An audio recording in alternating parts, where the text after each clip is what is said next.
Welcome to episode 4 of Stock Car Media's Inside the Garage with Liam and Ryan.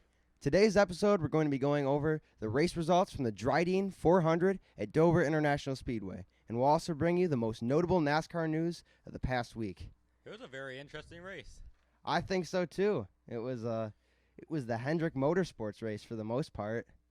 You saw Alex Bowman win, and the rest of the gang was right behind him: Kyle Larson, Chase Elliott, William Byron.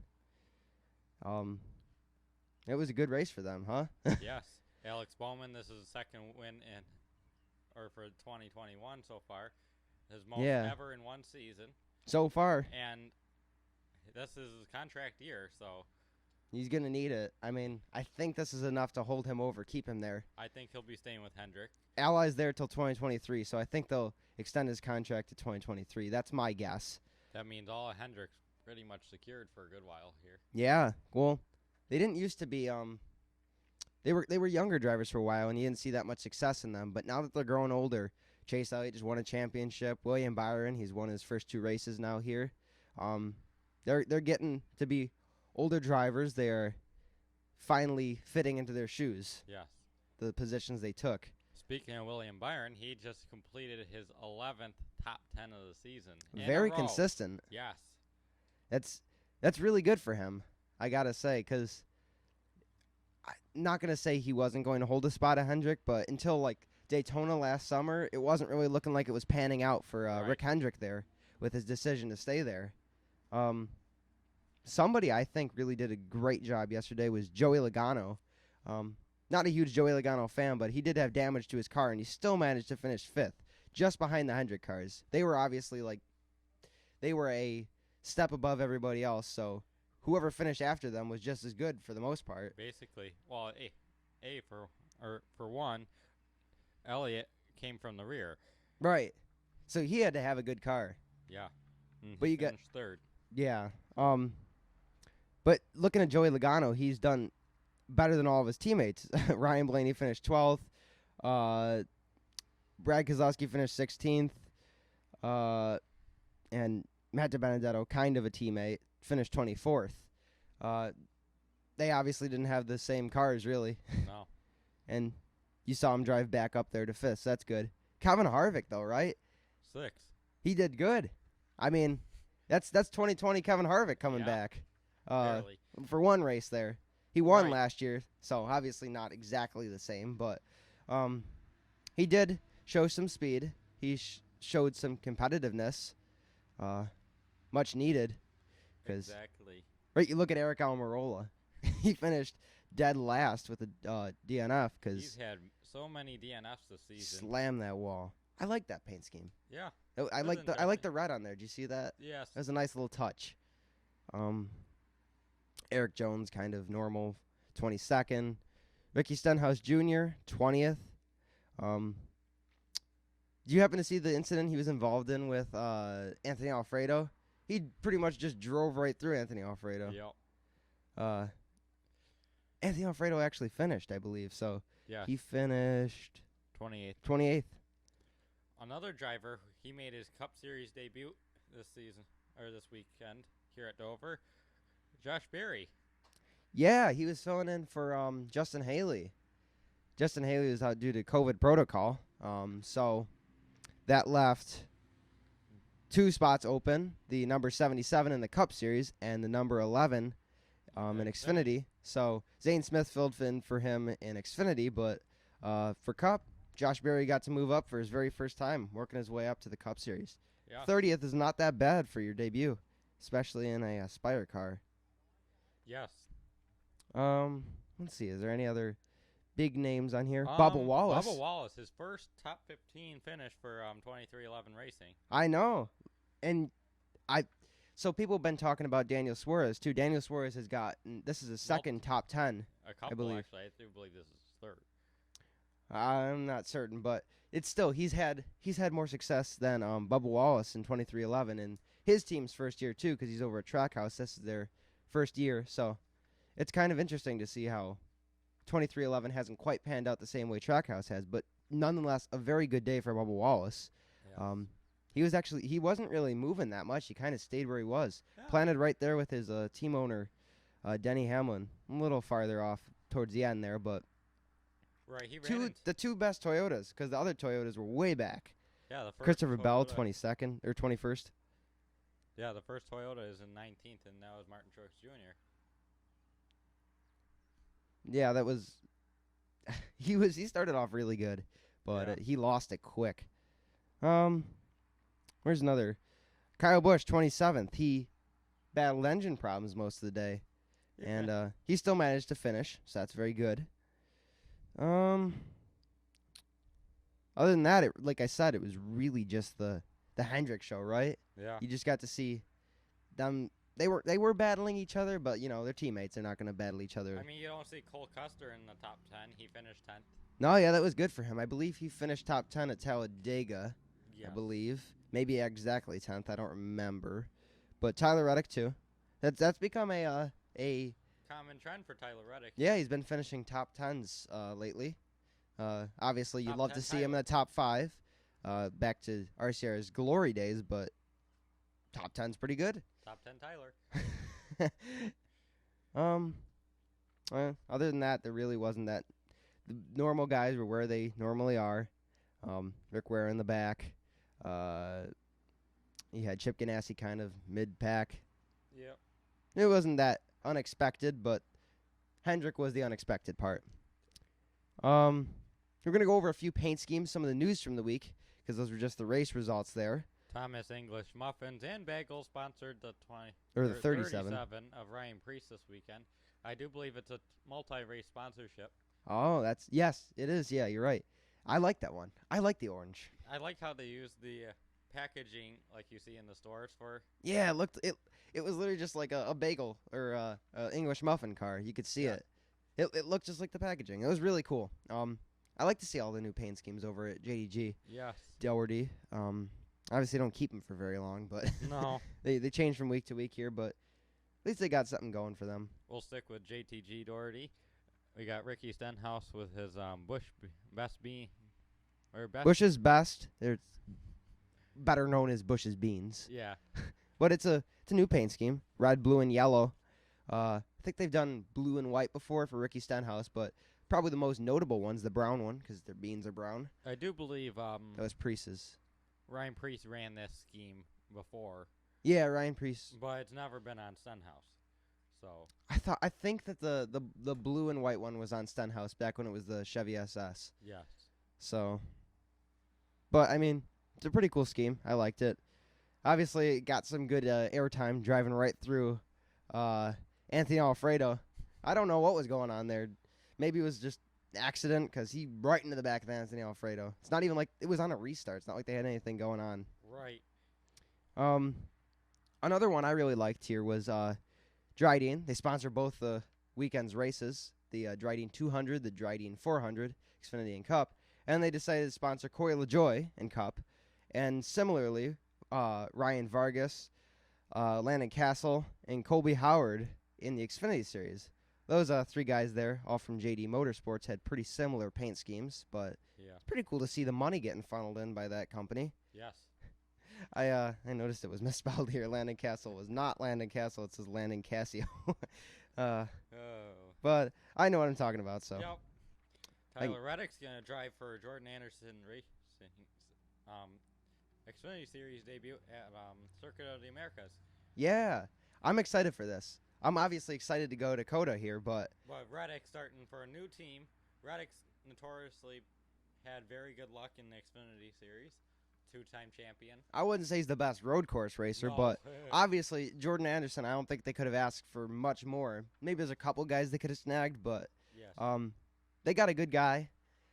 Jordan Anderson Racing, they were going to make their debut at Daytona this winter for the Xfinity race because that would have been their first Xfinity race, but instead they didn't get to do that because qualifying got rained out, and this is their first chance to requalify and gain some owner points so that they can continue racing. Hopefully things pan out for them Yes. and they do well. They should because they've been working on those cars for a while now. Jordan Anderson had planned on running full-time in the Xfinity Series.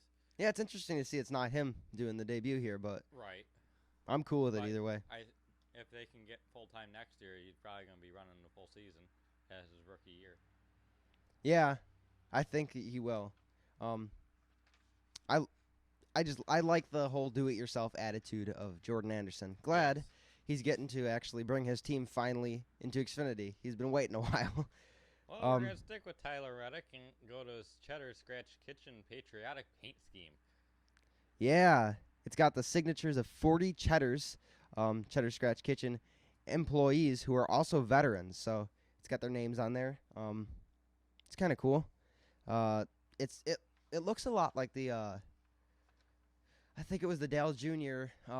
8 from it was before the car of tomorrow, so it had to be back in the early to mid 2000s. But it was kind of a cool car, and I see the similarity there. Somebody sent me that, and I like this paint scheme.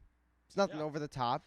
No. It's not Memorial Day weekend, but it's pretty close, and it's got America's in the name of the track. So, in case you didn't know, Cheddar Scratch Kitchen is a chain of restaurants. It's mostly in the not northeast, just the eastern half of the United States.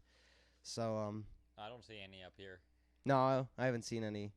There's one in, I think, Ohio, but Not close enough. I don't know. I was looking up the places because I ain't ever eaten there. So we're gonna continue. I like the trend of continuing with similar names. We got Austin Dillon. It's another RCR name, so related to Tyler Reddick. He's going to attempt to run at the Circuit of the Americas for the Pit Boss 250 in the Xfinity Series with Bassett Racing in their number 77. He's going to have sponsorship from Maestro's Beard Wash and Beard Butter. Never heard of those sponsors. Neither have I. Well, we'll get to see if he actually runs. And Austin Dillon on a road course, he needs all the experience he can get. Right. Because obviously we've seen how well he does on him. He didn't do that horribly at Daytona. No. He didn't finish great, but the way he ran wasn't really that awful. He held his placement for the most part. He just didn't pit at the right times. I think he got involved in a wreck with Kyle Busch. Every time we've been Kyle on a Busch road just course, got down. Every time we've been on a road course, Kyle Busch has wrecked him in the last 3 road courses. I know, right? In the chicane. Well, Kyle Busch isn't the best road course racer either, so. Another Dillon name, that's Ty Dillon. He's going to be returning to the racetrack this weekend with Gaunt Brothers Racing at Circuit of the Americas, or COTA, with his regular Bass Pro Shops and Black Rifle Coffee sponsorship paint scheme. It's cool to see that I think they were full-time last year, Yes. Gaunt Brothers, so They were full-time with Daniel Suarez. it's kind of sad to not see them out on the track from week to week, but I'm glad they're making their comeback here. Take what you can get. Hopefully, Ty Dillon breaks that bad streak he's got of just miserably failing when he comes to the racetrack. He's decent at road courses, so this could be a good chance for him. Yeah, I mean, he made all those Xfinity starts for Joe Gibbs, and not much came out of it. No. I think there's maybe like one top 10 finish or something, maybe 1 or 2. But he wrecked in a bunch of those. I don't know about wrecked out. He didn't get to go to his favorite track, Talladega, in the Xfinity. So He's good at Talladega. I mean, you could be good at Talladega because obviously he's never really had a big team behind him, so right. you can really get up to the front if you're not a big team there. That's where he's Anybody had can his get to the best Cup front. Series finish, which was second.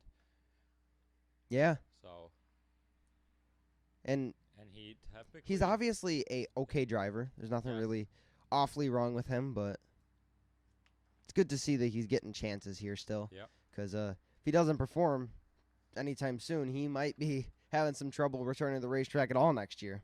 Mm-hmm. A name that hasn't disappointed, that's Daniel Suarez.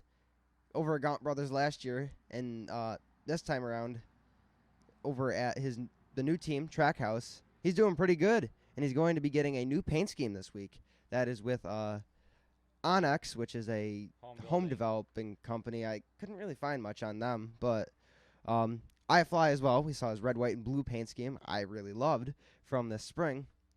This spring. And this one's going to be black, red, and bright green. What do you think of that paint scheme? I like the green numbers.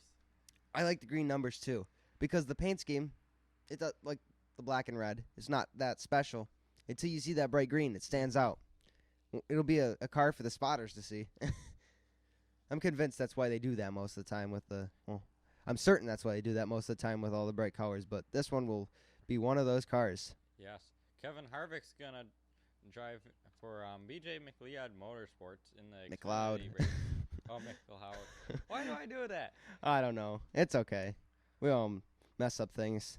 I'm a scrambled up mouth here. I can't say stuff ever anyways. But you're right. Kevin Harvick is making a start for the Pit Boss 250 at Circuit of the Americas. Xfinity Series, by the way. Yes. That is the Xfinity Series. He's another name who could get all the practice. Needs all the practice he can get, right? On a road course. Yeah. He's on the lower tier of drivers for a road course. He's a very experienced driver, but put him on the road course and he's going to struggle a little bit. Yes. So got a cool paint scheme. One that's kind of well known. You got Tony Stewart, who's driven it. You have also now Clint Boyer, I should say. And yeah, now and Harvick's going to run it in the Xfinity Series. Chase Briscoe ran a similar one. Yes. This year, and so it's the number 5 for BJ McLeod, and you see it's not the best car, but no. They do have they know BJ McLeod. They have experience with him because his new team Live Fast in the Xfinity Series Cup Series. Yeah, like I said, I'm a jumble of words here, but yes, he's in the I almost said Xfinity again Cup Series with Matt Tiff. They in part own a team, and they have equipment from Stewart-Haas Racing, which obviously had a part in this because they have Rush Truck Centers. And they have Kevin Harvick, both Stewart-Haas names, and they get their equipment from Stewart-Haas. So it's going to be good for Kevin Harvick there, hopefully.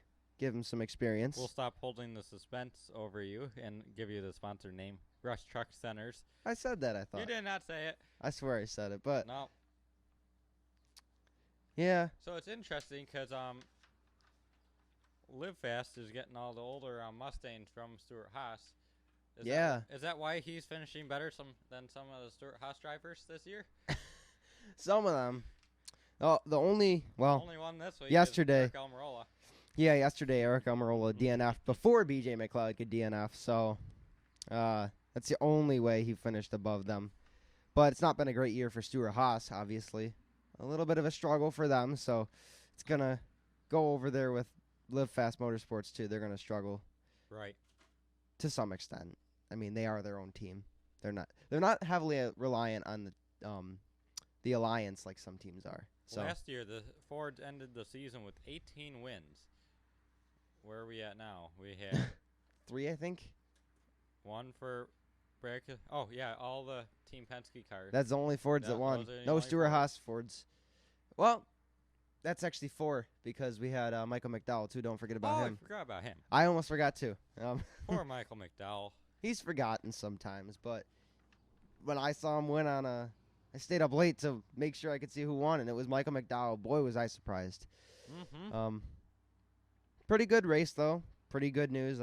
Wasn't the most news-filled week, but we're happy to bring it to you. We're happy to let you know what's going on. As always, if you want to see the most updated, the latest NASCAR news, you can always head to our website, stockcarmedia.blogspot.com, and there you'll find updates by the minute, by the hour, of what's going on in NASCAR, sometimes ARCA too.